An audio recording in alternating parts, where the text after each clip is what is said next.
ერთიანი ეროვნული გამოცდა ფიზიკაში 2024 წელი ამოცანა ნომერი 3. ჩამოთვლითაგან რომელი არის ვექტორული სიდიდეო, ასეთი კითხვა გვაქვს.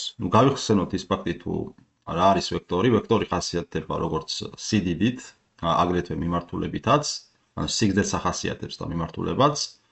ამიტომ ახლა შევხედოთ ჩამოთვლილ ვარიანტებს პასუხების. პირველი ეს არის გავლილი მანძილი. გავლილი მანძილი არის იმ ტრაექტორიის სიგრძე, რომელიც მატერიალური წერტილი ან სხეული მოძრაობ თლიანი დროის განმავლობაში და ამ შემთხვევაში რადგანაც საუბარი არის სიგრძეზე, შესაბამისად გავლილი მანძილი ხასიათდება მხოლოდ რაოდენობრივად შეგვიძლია დავახასიათოთ. ანუ სკალარული სიდიდე არის, სხვა სიტყვებით რო ვთქვათ, შესაბამისად ვექტორი ვერ იქნება a. მეორე ეს არის წნევა. ნუ წნევა გავიხსენოთ, წნევა ეს არის ფართის ერთეულზე მოსული ძალა, ხო? მიუხედავად იმისა, რომ წნევის ძალა ზედაპირის მართობულად მოქმედებს, თვითონ წნევას ვახასიათებთ რიცხობრივად. შესაბამისად, წნევა ვექტორი ვერ იქნება ვერანაირად. შემდეგ ეს არის მუშაობა, ეს იყოს B ვარიანტი. შემდეგ G-ში გვაქვს მუშაობა. G მუშაობა განიმარტება როგორც ძალისა და გადაადგილების სკალარული ნამრავლი და თვითონ სახელიც გვეუბნება სკალარული ნამრავლი, ორი ვექტორის სკალარული ნამრავლი.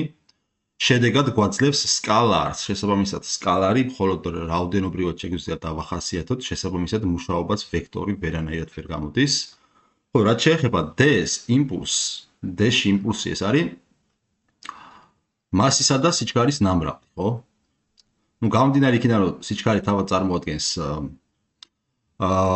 ვექტორს ვამრავლებთ მასაზე, რომელიც სკალარია, რიცხვია და ვექტორის რიცხვზე გამრავლება ისევ ვექტორს გვაძლევს. შესაბამისად, D იმპულსი ნამდვილად წარმოადგენს ვექტორს, ამიტომ პასუხი იქნება D.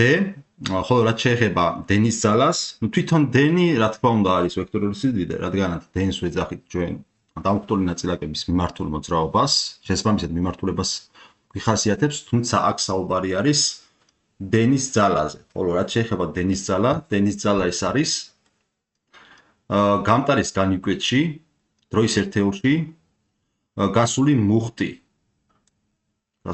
დროის ერთეულში გასული მუხტი არის, შესაბამისად მუხტის რაოდენობას გვიხასიათებს, იმ მუხტის რაოდენობას, რომელიც დროის ერთეულში გავიდა გამტარის განივკვეთში. შესაბამისად, D-ნის ძალაც ვერანაირად ვერ იქნება ვექტორული სიდიდე. ასე რომ დაგვრჩა მარტო პასუხი D, შესაბამისად ვექტორული სიდიდე ყოფილა D იმპულსი.